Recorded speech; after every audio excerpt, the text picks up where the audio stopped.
I don't suppose I really need to go up and check on the Prise d'Eau, the weir that water's coming from, but I think I will. I think I'm going to make it a daily thing because water now here is everywhere, but here especially, and especially now, it's going to get so precious to keep it flowing.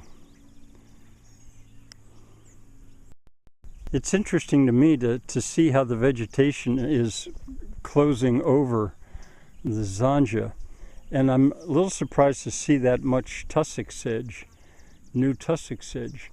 I'm glad to see any of it. Now that's the tall spiky stuff.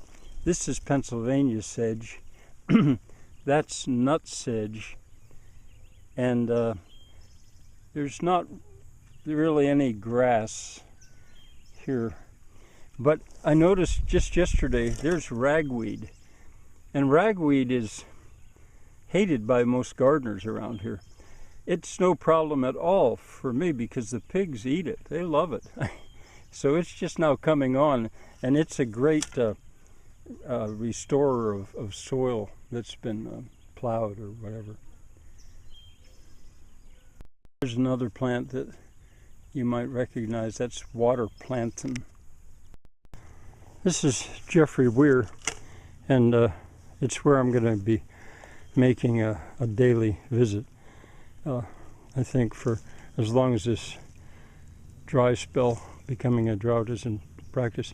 Well, you can see I'm getting a good bit of water, but I'm probably not getting half of what's available there. There's the natural drain. But I'm getting enough to make it to the end of that field, and that Andeneria, because it's full of andenes, andenes. I can't remember which way it's stressed. Anyway, it's a Peruvian word. The Andes are actually named after the andenes, those step pyramids, or those stepped terraces. When you've got a series, each one is an anden, or an anden, I think. And when you've got a series of them, of andenes, you've got an andeneria. I'll have to check and learn to pronounce that right.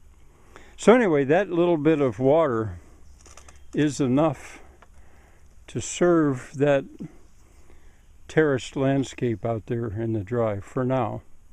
And I'll come here daily up until the point, searching for leaks all along. And I'm going to bring I think that little homemade pick, so I can dig at that bank to get the soil needed to seal that better at the edge. So each day, up until the point that no water's coming out of those rocks right there, at that point I'll give up on this for now. Here's Grandpa Jim Biss, almost unrecognizable because it's bone dry. Down there's the natural drain, and I decided to stop trying to patch this and keep the water flowing, because there's no chance that I could get it out to the field anyway, and the trees don't really need it. This certainly would be a good time to rebuild the weir. Obviously a bunch of water is going down through there. Most of the water available is going right out through there, which would be easy enough to plug. You see there's a good bit of water coming into the weir, and more actually at that point than there is in the natural drain. But I just don't think it's worth it at present to keep plugging this. Better would be, when I have the time, if it still hasn't rained, to come up here and rebuild this whole thing and relay the cloth, lay for the first time pieces of that pallet wrap. I'm going to go on up to the Nubis. I wonder if you can see him if I zoom.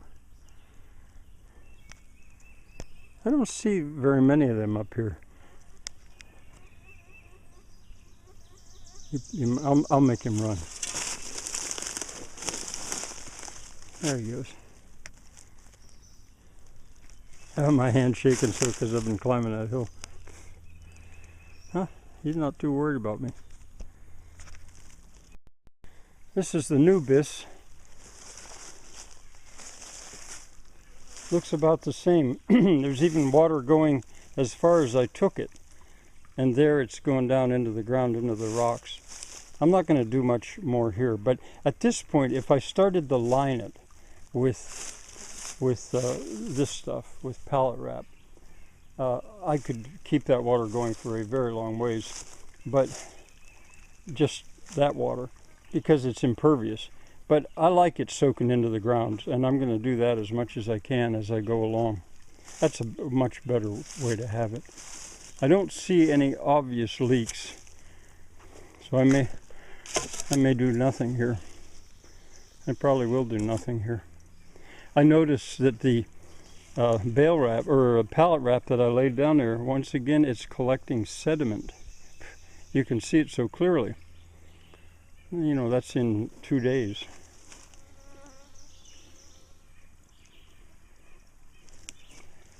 And I guess I'll leave that cloth here for the time being. But I am going to take that pick, that homemade pick. I'm going to take that with me because I can use that down at another place. It doesn't hurt to just stay in the woods. I'm actually going to stop and dig those 4x4s out and see what kind of shape they're in. This is material to build the bridge here. This water is getting slower every day, it seems to me, which it does.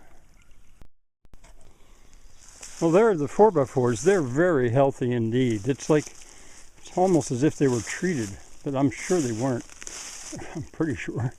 Now the pallets that I'd gathered here, they're good for only firewood. But those 8, the next time I come through here, I think I'll fool around with laying them over the area to see what a bridge would look like there.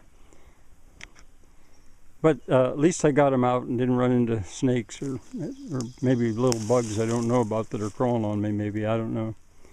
So on we go. Here you can see the difference between what's irrigated and what's not.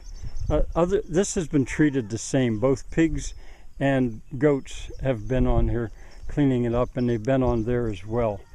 But see that Zanja that goes along, it has given enough moisture that you can see the difference, I think, in the green. Also that apple tree, which was just a goner, it's come back. Another year it'll be completely back, I think.